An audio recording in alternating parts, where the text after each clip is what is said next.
happiness.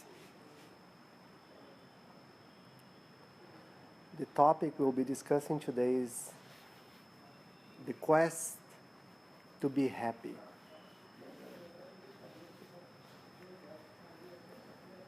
We all experience moments of happiness in our lives. And when we do, everything else seems to be not as important or not as dramatic or not as intense that otherwise we would have thought. Happiness is so powerful and so important and so natural that it takes over our whole essence. And we like it so much that whatever brings us a sense of happiness, we go after that same thing over and over and over and over again. And why do we do that? Because we want to have the same sensation, the same feeling that we experience. It is a feeling that people describe as being the whole, being complete. Nothing else matters in our lives when we are happy. Our desires, our failures, our sorrows, all other cognitive sensations and feelings, for a moment, it's as though they lose their relevance.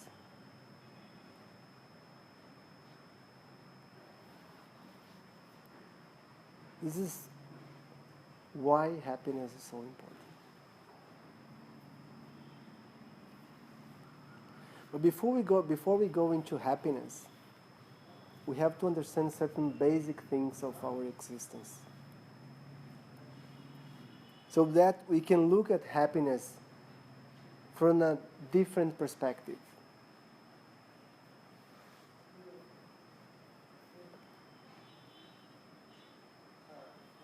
And one of them, we have to look at the tools we have that are at our disposal, available to us to use them anytime we want. And if we analyze them very carefully, we will inevitably conclude that these are the most important tools we'll ever have. And therefore we start valuing them more and look at them more objectively. What is the first tool we have at our disposal? It's called mind. Our intellectual capacity. But mind here, I'm looking at intellectual capacity.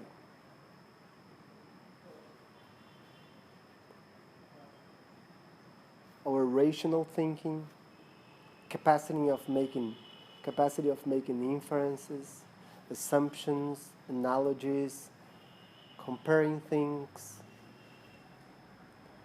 which in a human being is very well polished and structured. And that's what somehow differs us from animals.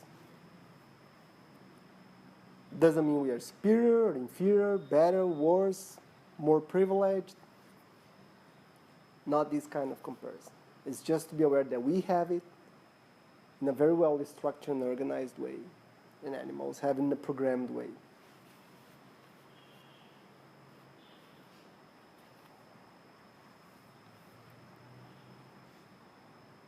So if we are endowed with a gift, why don't we use it?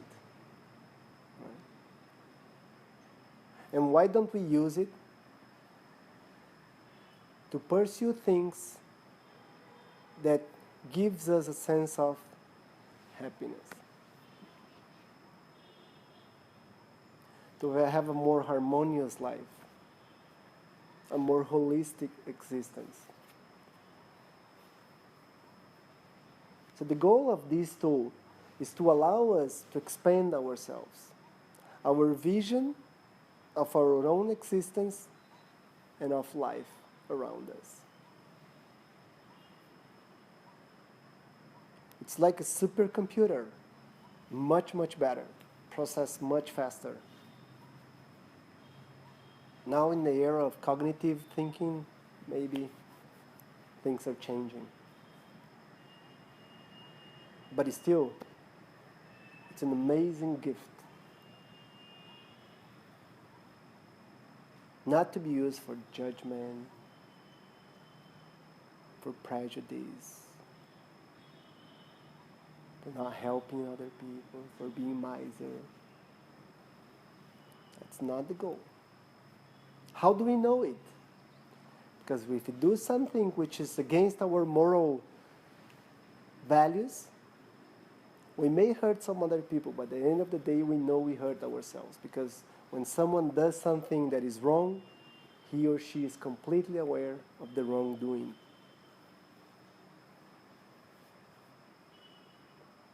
So this is the first tool available. And it's a tool that must be used very carefully, analytically speaking.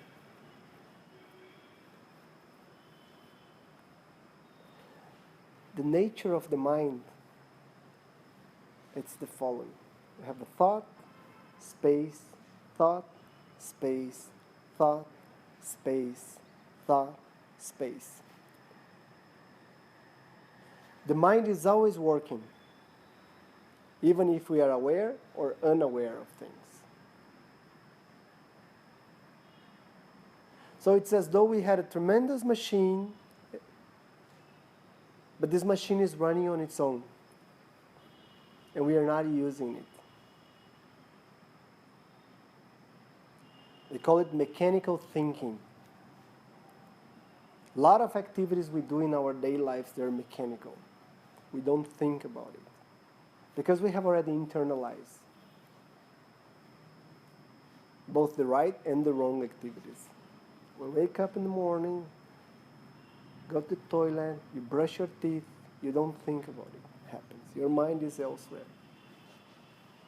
Like that, there are many other thoughts and activities that we perform in our daily lives that are mechanical.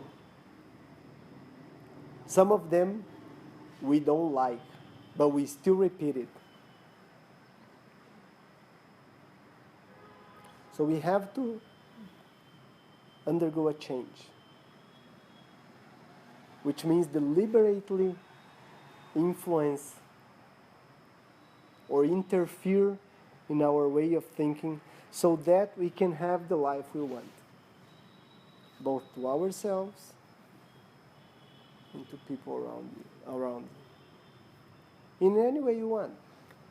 In your emotional pursuits, in our material goals, in our spiritual achievements. It's a very important tool.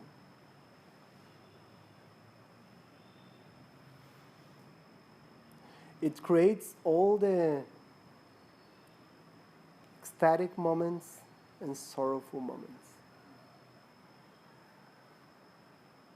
It has a background, of course, because there are a lot of conditionings that interfere in the way we live. Anything we do, anything we say, anything we perform passes through. It is our nervous system, which is the mind. Even sensations, emotions. How do I know that I feel love? How do I know that I feel hatred? It has to have a cognitive thought behind it that acknowledges the existence of that feeling and sensation. Someone who is in coma at a hospital, which the brain damaged, and they have this, I don't know the exact word for that, but you can have a cerebral death. right? That's the word they use. The body is there, functioning normally. No feeling, no sensation, no response. Why? Everything else working, but the mind is not working. Sometimes we go around in our lives very similar to that, in a very mechanical way. Just moving, being moved, going with the flow. We have no idea which flow we are following. The reasons behind it, we can discuss this in another talk.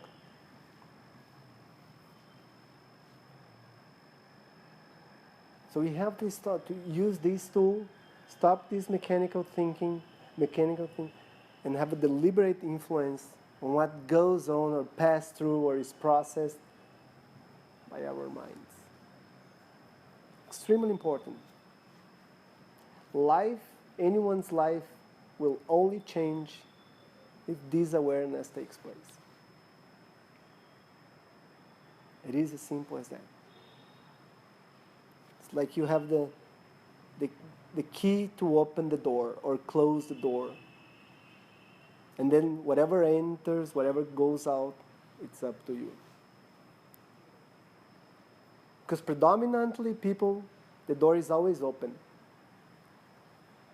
Comes and goes, impulses, influences.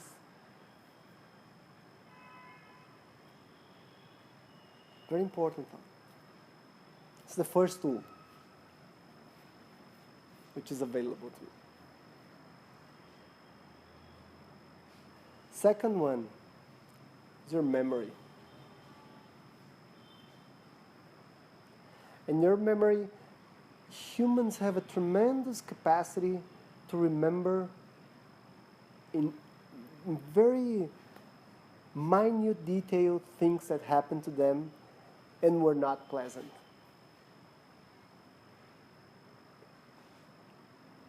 Whereas they have a very tough memory for whatever, for things that gave them happiness, elation, when they were complimented, when they achieved something. Memory is another tool that has to be used in order to draw from it energy that empowers you, that motivates you.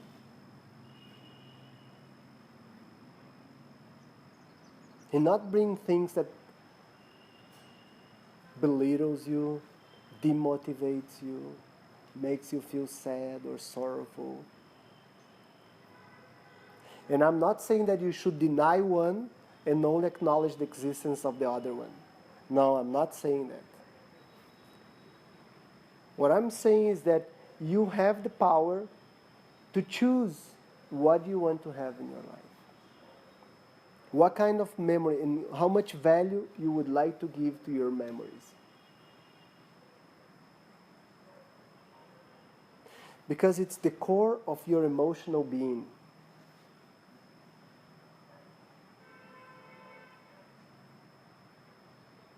And it's the basis for understanding how happiness works in your life.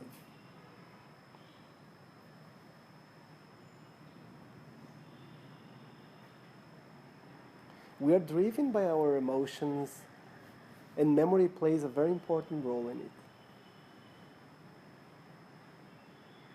How? For instance, you wake up in the morning and you are completely happy and relaxed. Oh, today it's a beautiful day. And you're walking on the street and suddenly you see someone wearing clothes with a particular color that evokes in you some memory which were unpleasant. You're done for the day. Then that memory keeps on spinning in your mind, coming back to you. Oh yes, that happened to me. Oh, why did they do that to me? Who that person thinks he is or she is? No, I'm always such a nice person. Do I deserve that? And then the whole cycle begins. The whole cycle. Change the mood, change the motivation, change the way the person channelizes the energy throughout the day. So minutes ago, the person had in the mind, today I'm going to do this, this, and that, or accomplish this, or call this person. After this, everything changes. Doesn't do what's supposed to do, doesn't call what's supposed to call.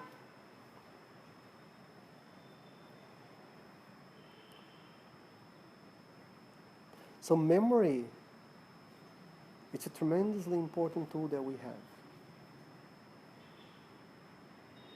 The whole field of psychoanalysis plays in this realm. Memories. Childhood memories, family memories, youth memories, especially childhood. When people do analysis, what they analyze is the past. Right? You never analyze the present or the future. And the past is in the realm of memories.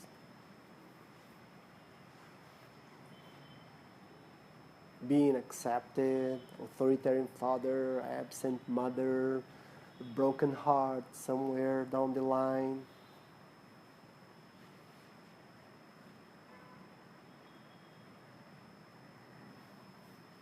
Memories. It's a tool, another tool. If it is a tool, you can choose how to use it, when to use it, why to use it. It's not something that has its own existence and does whatever he. Of course, if we don't interfere, it will always play the role that it's educated to, conditioned to manifest.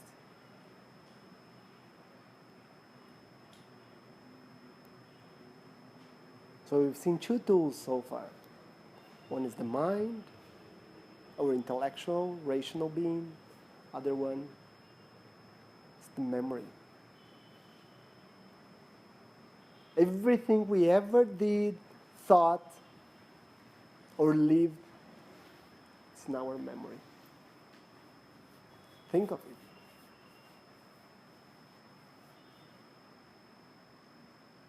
And there are a lot of amazing memories in our lives that we should educate ourselves also to, every now and then, draw energy and motivation from it in order to go on with unpleasant or struggling moments. Because that's life. We'll always face some unfavorable moments, and favorable moments. Challenge situations and easy situations. It's all part of this existence.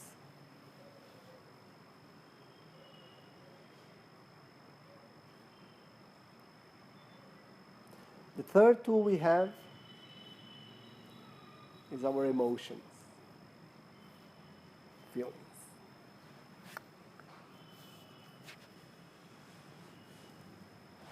Which are a result of our perception of any given situation.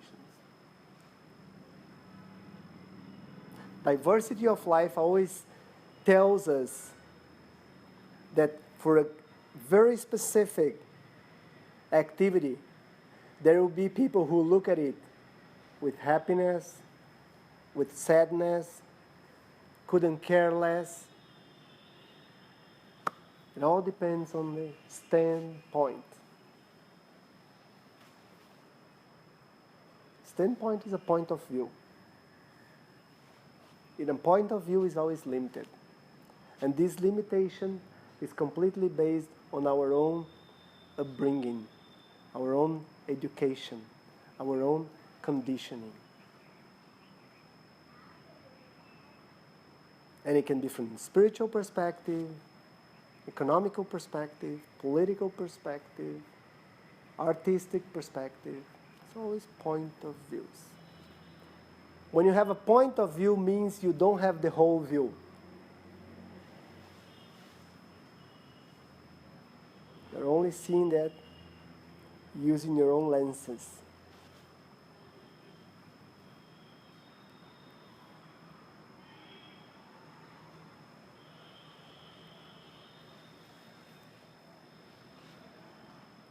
There are many analogies people use for this point of view.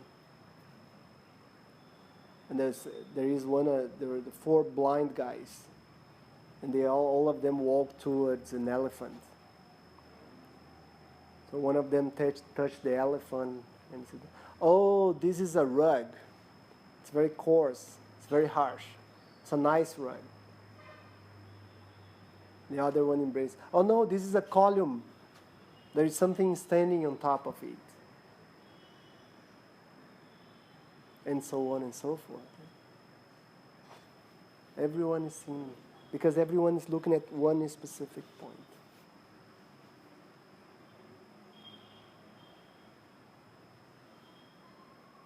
And as a consequence, emotions arise.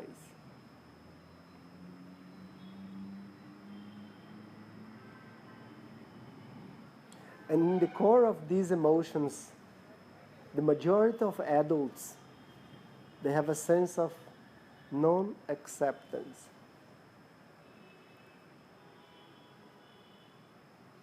Which is quite funny.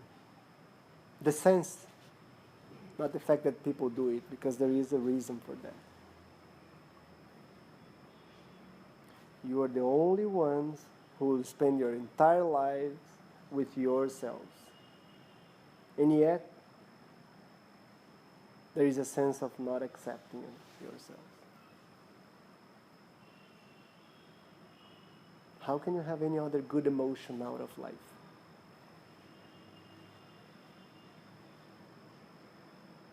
Love, care, motivation, inspiration, freedom, just to be who you are. To get rid of this rigid, judgmental way of living and thinking. In order to do that, your emotions have to grow. You have to expand yourself. You have to be bigger than you think you are.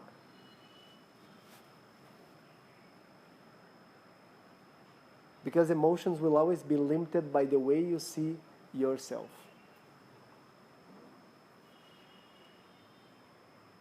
How can you love someone if there is no love within yourself, towards yourself? And even worse, how can you receive love from someone if you don't love yourself? Impossible.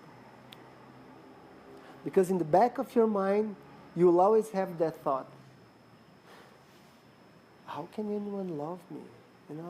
I'm like what? I'm like this, I behave like that, I do this, I'm not good at that. Constantly judging yourself because you don't accept yourself. And then naturally you ask, but how can he love me? How can she love me? Me. And then projects everything onto the other person, constantly demanding. And even questioning, oh, do you really love me? Why? Then comes the why. That's a funny question. Well, because there is nothing else better around you. Just kidding. But people ask him, prove you love me. It's nothing to do with the other person. So the way we look at ourselves, the way we nourish, we educate, we influence our emotional being. It's like our bodies, we have to take care of it, have to look after it. We use shampoo, conditioner, cosmetics, toothpaste, and whatnot to keep the body shiny and smelling good. Why not to have the same with our own emotions, with the way we look at ourselves? We have to allocate some amount of time every single day to treat it. Look at it. Care for it. Nourish it.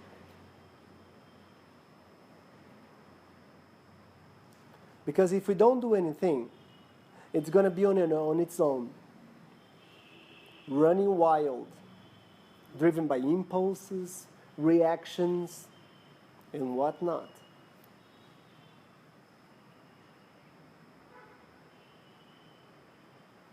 That's the third tool we have.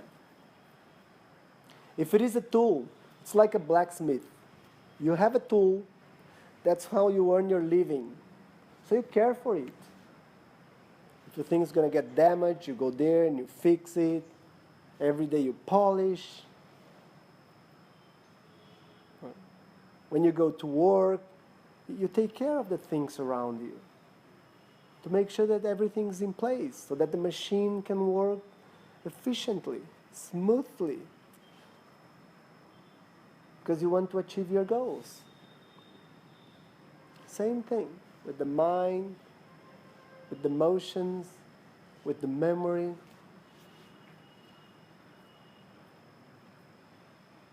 Then we have one more tool, which is the ego. The idea of I that can lead to egoistic, egocentric, in one extreme. That could be a kind of egoless existence. Not that the ego disappears, but it's an expanded ego. It's another tool. How you look at yourself from all the perspectives is possible. It's, in other words, it's called self-respect, self-acceptance, self-love, self-confidence. It's all around the self. The idea of I. And here, one thing that's very important for us to review, to inquire into the fallacies that we have in our existence and change it, is that this ego frequently is very judgmental towards ourselves, towards other people, of course. Because the way we look at ourselves, we'll look at the people. The way we treat ourselves, we'll treat everyone around us. It's as simple as that. It's not rocket science, but it's probably as important as rocket science, and as hard and as difficult to understand and work with it as rocket science.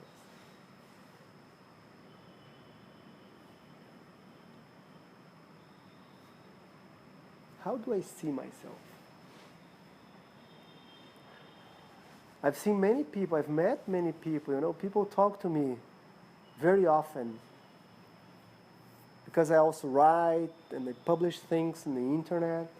So I receive emails or phone calls or Skype calls. And amazes me the fact that many people, they cannot look at themselves in the mirror and be at least okay with that image.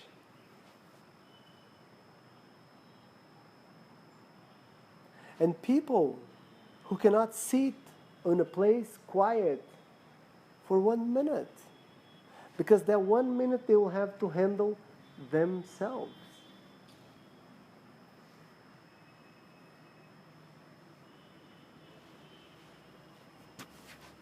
It's a frightening scenario. Because the person has to be with him or herself 24 hours, 7 days a week, 365 days a year until the last breath gets out of the body. Yet, The person feels restless.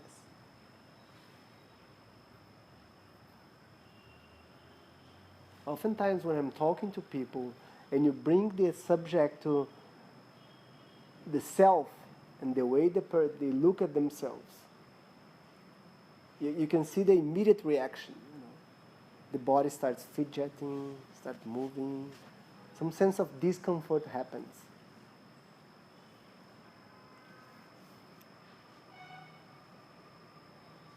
The sense of I, ego.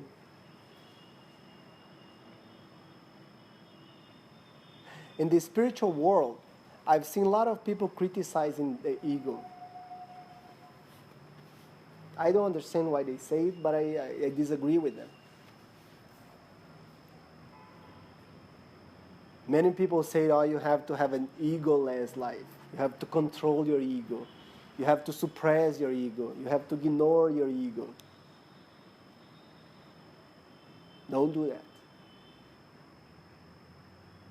That's my message to you. Don't do that. Instead, try to understand it. What's the role it has in your life? Educate it. Ego, oftentimes, some people say, oh, he's very egocentric. He's very proud of himself. It's a very good thing. In my opinion, pride is the cheapest, most efficient, and free medicine against low self-esteem. That's the antidote for low self-esteem. Because a person who feels proud of himself will not have self-esteem.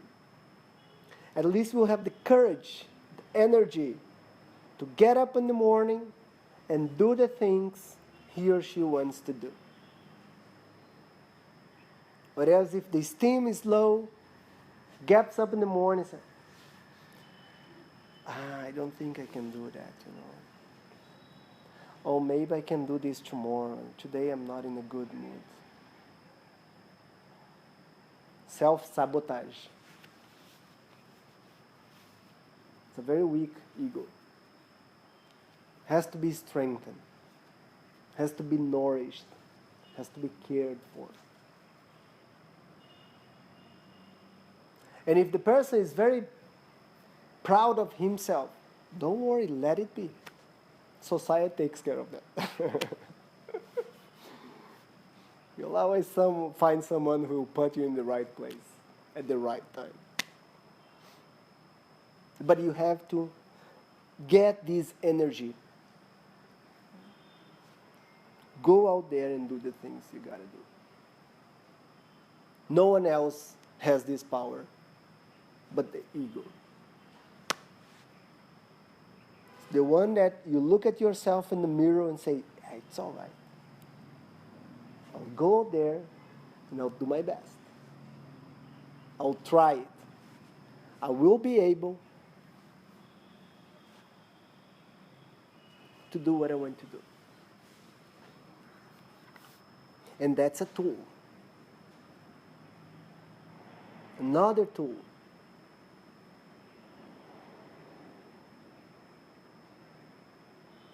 And you have to expand them from an extremely egocentric, centered in oneself way of living to an expanded ego.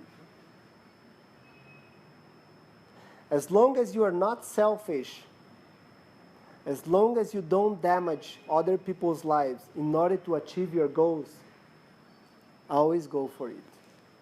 Because it's good for you. You are contributing to your own existence.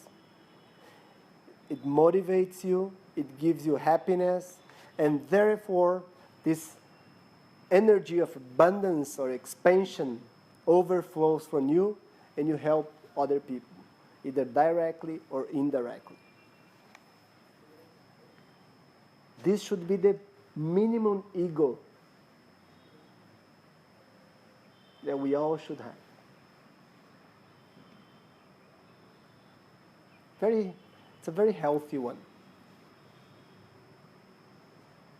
Because there, from there you can go to become an even altruistic person. Not a selfless, which is the other extreme, selfless as if the self didn't exist. This has to be understood properly. What does selfless mean?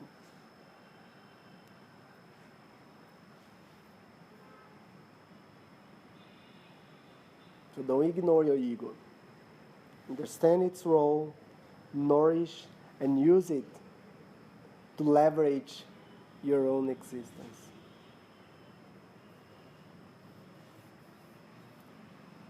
So these are the 4 tools. What does it have to do with happiness?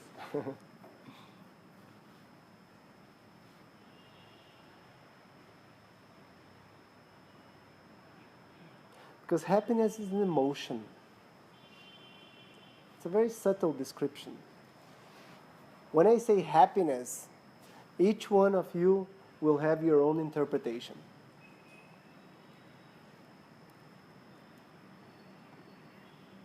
For some people could be a house, for some people could be reading a book, for some people could be going on a trip, for some people could be meeting friends.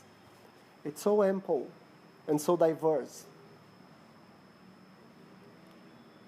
But it has some basic attributes. And one of them, it's not outside of our own existence. It's a very important statement. Happiness is not outside of my own existence. And what does that mean? Few things are outside of my own existence. People, even though they live together, they are separate from me. Are other people source of happiness? Yes, definitely. That's why we live in families, collectively. When we meet friends, when we have a good interaction with our parents, at work, there are a lot of happy moments, inspiring moments, which evokes happiness. But is it always like that? Is that person always a source of happiness? No, it's not. Married people know it very easily.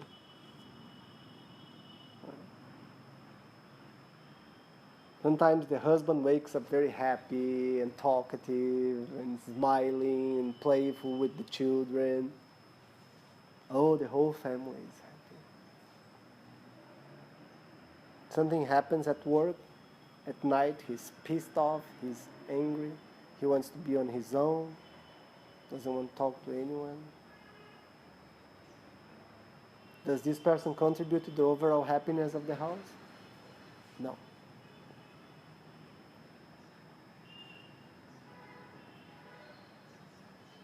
Sometimes we listen to music. Oh, it gives us such a sensation. Oh, it's so pleasing, aesthetically pleasing. Or it motivates, makes you dance and jump and brings some good memories. 2 days later, you listen to the same music, completely different reaction. Or if you listen to the same music consistently, there will be a time you're pissed off with the music. Oh, Jesus, stop that song,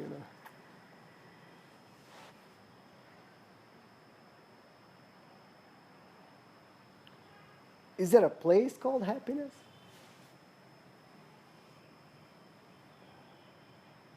A place that everyone goes there and will feel happy? If such a place existed, everyone will be there. It would be the most crowded place on earth. Maybe India is a happy place because it's really crowded.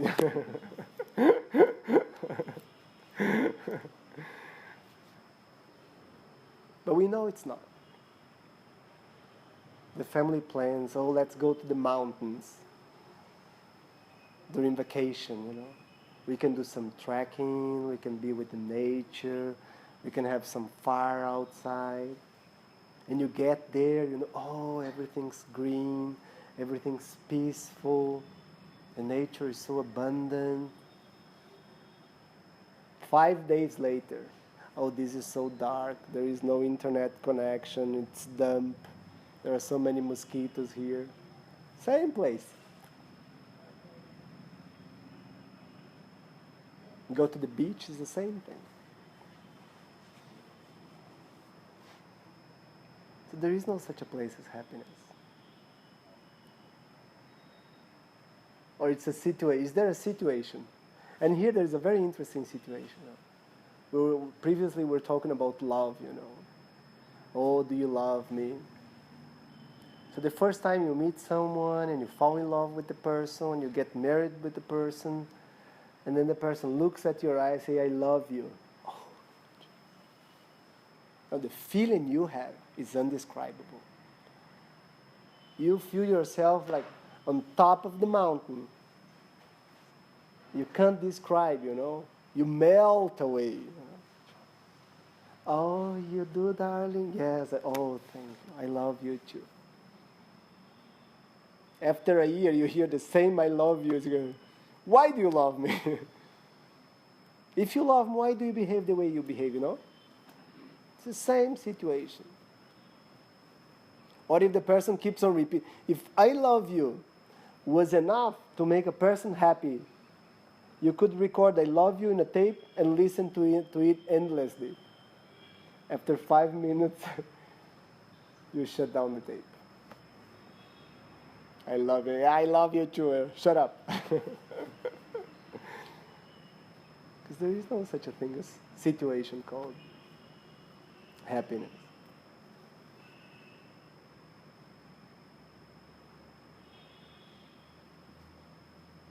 So it's not in a place, it's not in a situation, it's not in people. Therefore, where the heck is this happiness?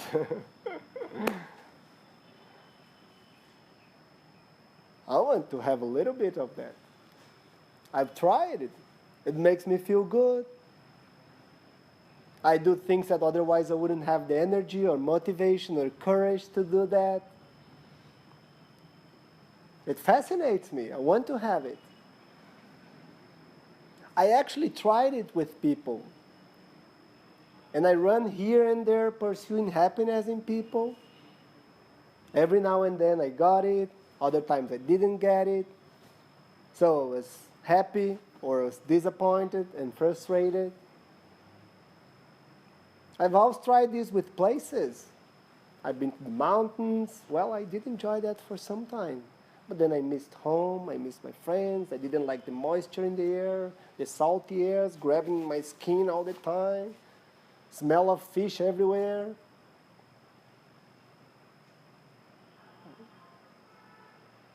I tried with situations. Not only I tried, in order to recreate certain situations, I even manipulated people to get those situations back. And I couldn't get. So where on earth is this happiness? The only thing else that remains is yourself. I, the individual.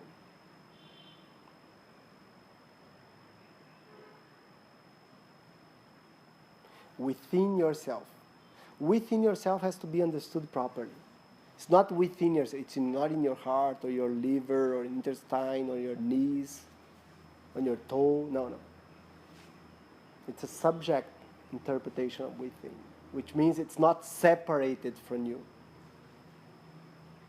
It's not around you, on top of you, underneath you, behind you, in front of you. It's you, in other words.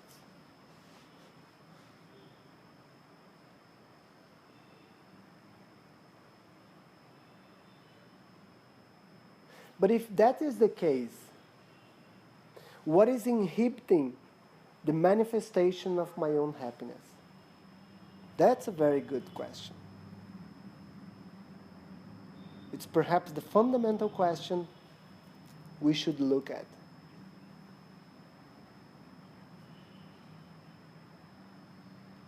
Is it problems in my upbringing, my conditioning, the way I look at the world, at society? If happiness is intrinsic to myself, and I'm not manifesting it, it's similar to having a treasure box and keeping it locked. Meanwhile, begging other people to give you something, some riches. Begging for food, begging for shelter, begging for acceptance, begging for respect, begging for love.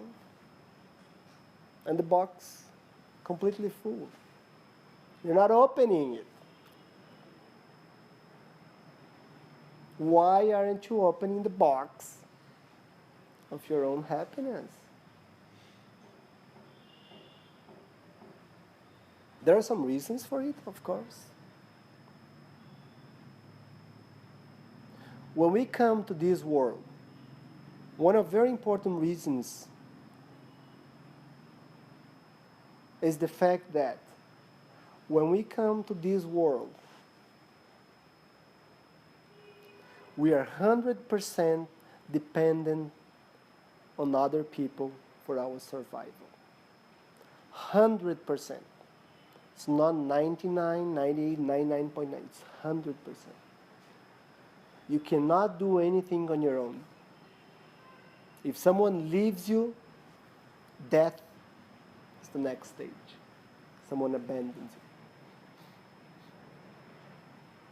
you. You need help for food, for shelter, for clothing, everything. And this dependence lasts for a long time. It decreases as time goes by. You cannot even walk when you're a baby. And you start crawling. You move around on your own. Still, you're being breastfed. You're being given food. Then you can stand on your own in the first step. Your world expands.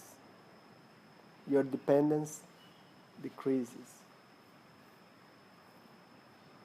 Still you need for clothes, shelter, food. Then at a certain age you are able to prepare your own food, drink your own water. But still you are dependent. Shelter, education, economical dependence. And it's a big portion of our lives. Most people, until they finish university, they depend on their parents or families in some way or another.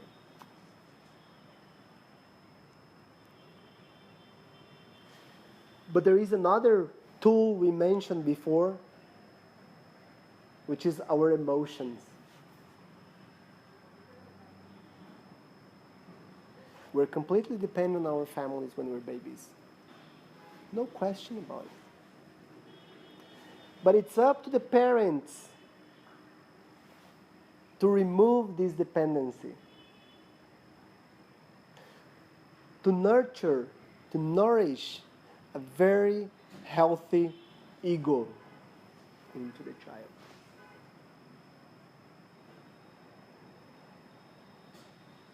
For a 2, 3, 4 years, for a 2 years old, or 1 year old, the baby's just crawling, and suddenly he or she stands on his own.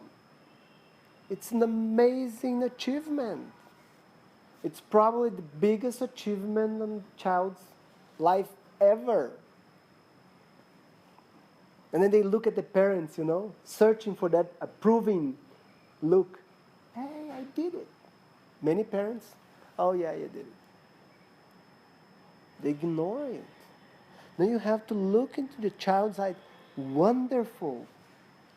It's amazing what you did. The small accomplishments of a baby, it seemed to be small for an adult, are huge accomplishments for them. When they can walk, the first step, when they can jump, only 15 centimeters. It's a jump. Never done it before.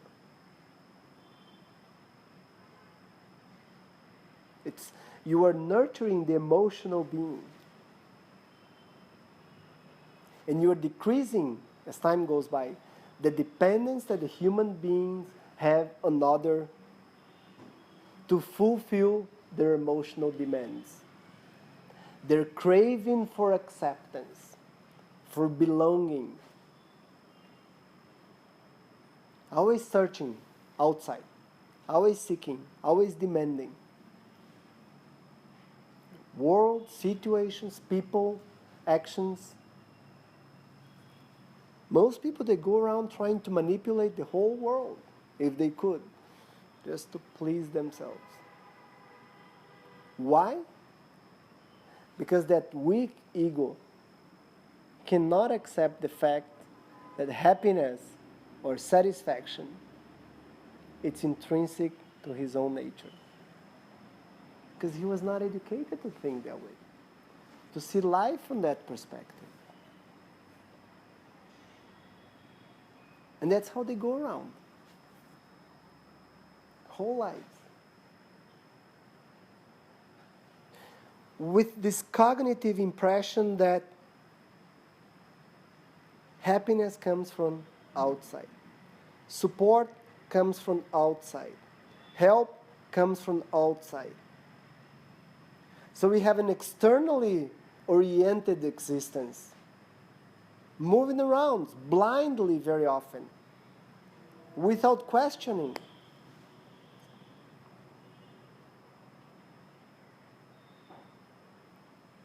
But it's still here. And how can you manifest this? But to begin with, accepting yourself.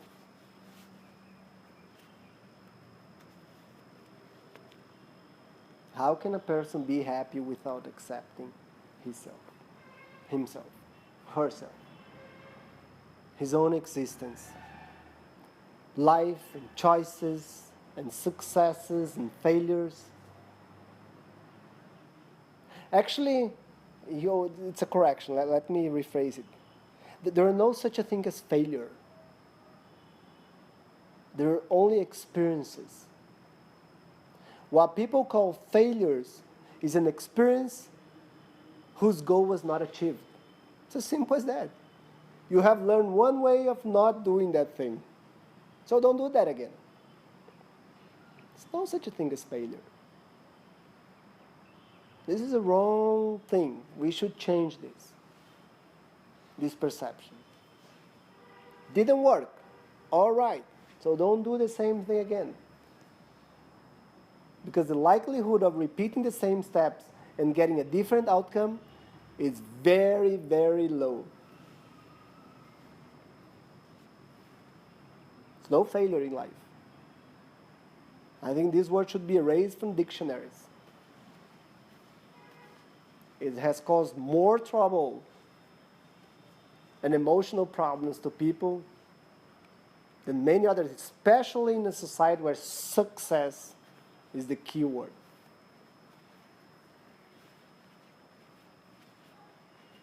People don't know what success is and they think they fail. It's very funny. When we look at it from outside, it's funny. When you're there, it's not funny at all. So there are no failures. Remove these words, but don't teach it to your children. They don't fail. They experience things whose outcome was not the expected one. It's as simple as that, period. These we have to internalize and live in that way. Because this idea of failure is what destroys the person's self-esteem. You failed on this, you failed on that. Whose criteria?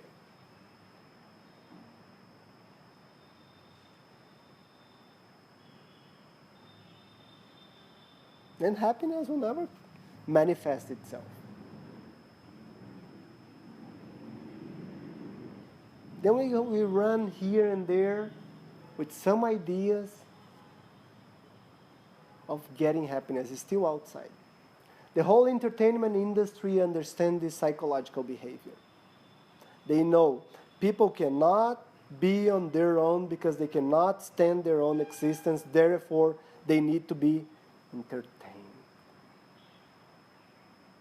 Because while doing that, they are not judging themselves. They don't have to face the things that they need to improve in their own existence. And then they think they're happy.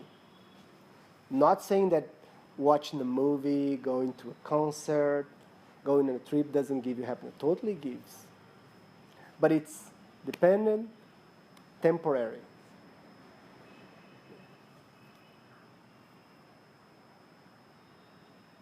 Once I was in Varanasi, which is a city in the northern part of India. It's the house of Lord Shiva. And it's a very beautiful, it's old, it's one of the oldest cities in the world. I think there you can find houses that are 5,000 years old. It completely changed your perspective on history and time. It's a sacred place for Indians. And many Hindus, when they go to Varanasi, they go there for dying. Or when they die, the family take them and they have their bodies cremated, burned, and then once the body is cremated, they throw the ashes into the Ganga. It's a river, manifestation of the goddess Ganga, according to the Hindu mythology. So it's a very interesting city and beautiful. I was there once, more than 10 years ago. And I stayed in a place which is, they have these ghats. Ghats are these stairs that come from the house and goes all the way to the river. At the end of the day, it's a fascinating thing to see the rituals they perform there. Arati, which is a fire ritual. And in the southern part of Varanasi, they have it's quieter than in main center of Varanasi. So I stayed there, and that time they were constructing more ghats there. And as you know, in India, most of the hard work is done by women. They should take over this country, So in the construction field, women, they carry the bricks and everything that's necessary for construction. And from the balcony of the hotel, I could see every day a very old lady. And she was working in the construction. And someone would put piles of bricks on top of her head. And she would carry it from the place to the construction area. And she was the whole day, either she was humming some melody or she was whistling. And it definitely took my attention, because from my perspective, it was a very tough life she was having. We superimpose our existence into others, right? We do it all the time.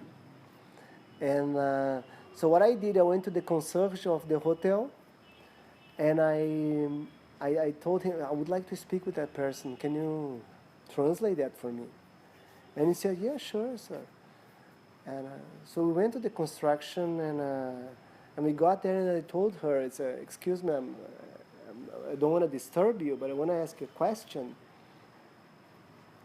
And she looked at me, with this huge smile, and said, yes. So I asked her, in spite of your hard, it's very hard, your work, and very tough and demanding, and you have a fragile body, She was an old lady. You seem to be a happy person.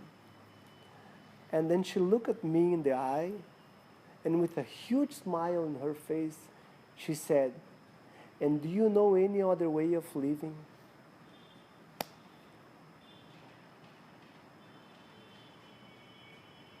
Needless to say, that the encounter with this old woman that I've never seen in my life again has completely changed my life.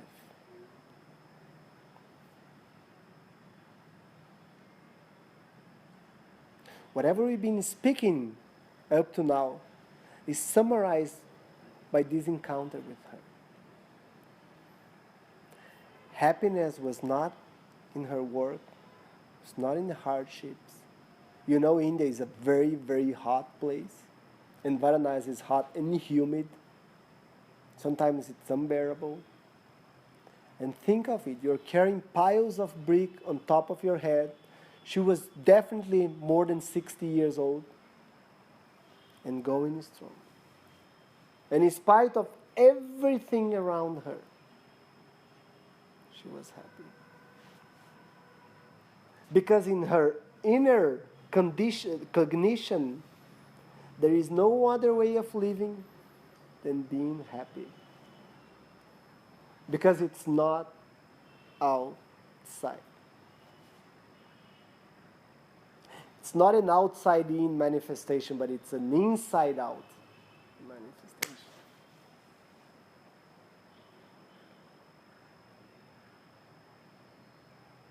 So one exercise I would like to ask you to do every day for some time, 7 days, a month, a year. I've done this exercise for a long time. When this lady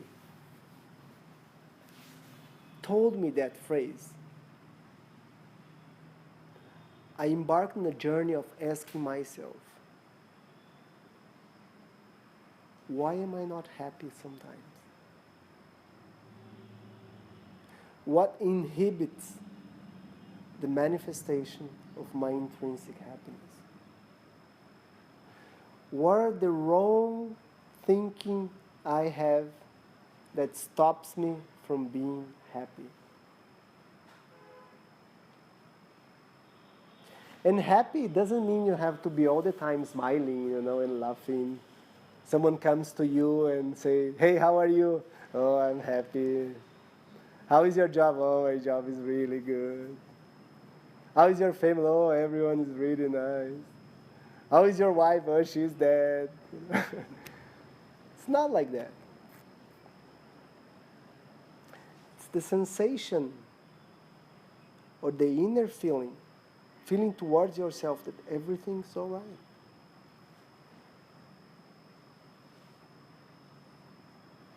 There are controllable things, there are uncontrollable things. And there are partially things that you can partially influence.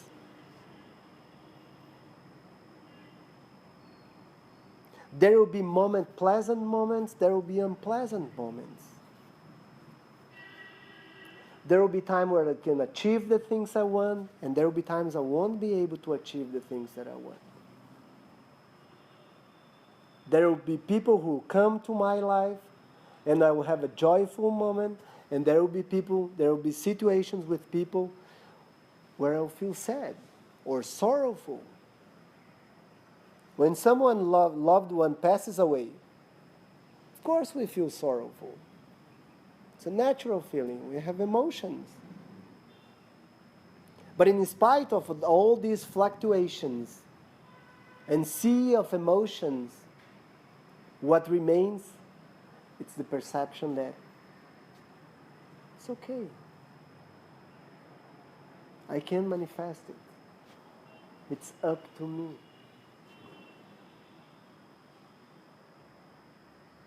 It has a word for it. It's called attitude. It's the attitude you have towards yourself. And then towards life. Life means everything else. People, situations, moments.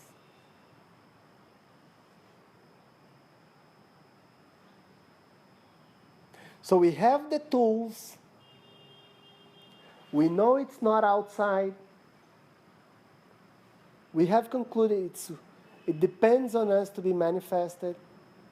And we have all these tools to use We have our mind, our emotions, our memory, our sense of self, ego, the ego, that we can use in order to have the proper attitude towards our own existence and towards everything else externally.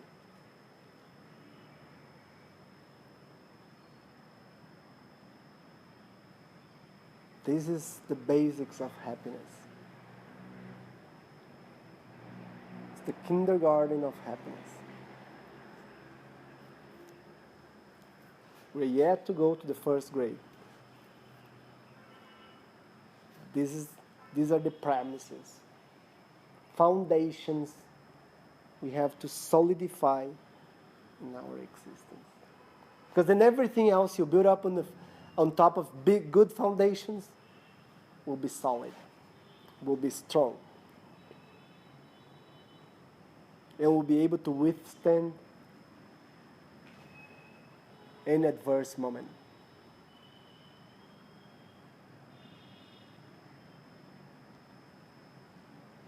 Then you can manifest in any way you want. This is a brief description of the quest to be happy. I could speak for this for a long, long time, but I know you have your lives, your families, your responsibilities. So I appreciate very much. It's been a privilege being here with you. And now we'll have some questions and answers. If you have some questions, I'll be more than glad to answer them. Thanks for coming.